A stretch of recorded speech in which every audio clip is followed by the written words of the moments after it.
আপনার নগদ অ্যাকাউন্টের টাকা বিকাশে ট্রান্সফার করতে পারবেন কোনো প্রকার ঝামেলা ছাড়াই।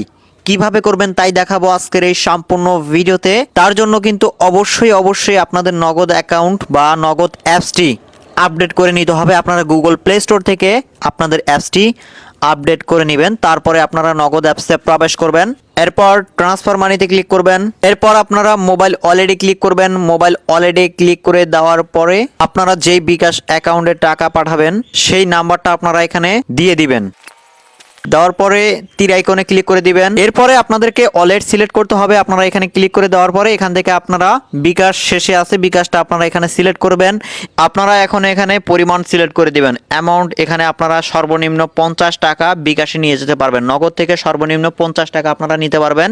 এখানে আপনাদের অ্যামাউন্ট দেওয়ার পরে এগিয়ে যান বাটনে ক্লিক করে দিবেন। তারপরে আপনাদের নগদের পিনটা দিয়ে দিবেন। তারপরে পরবর্তীতে দিয়ে ট্যাপ করে ধরবেন। ওকে, দেখতে পাচ্ছেন যে আমার বিকাশ থেকেও একটা মেসেজ চলে আসছে। এজন্য আমি বিকাশ অ্যাপটা লগ ইন করে নিচ্ছি। লগ ইন করে নেওয়ার পরে আমি আপনাদেরকে হিস্ট্রিটা দেখাচ্ছি। ওকে, দেখতে পাচ্ছেন যে আমার নগদ থেকে 50 টাকা চলে আসছে। আপনারা চাইলে খুব সহজেই নগদের টাকা বিকাশে নিয়ে আসতে পারবেন কোনো প্রকার ঝামেলা ছাড়াই।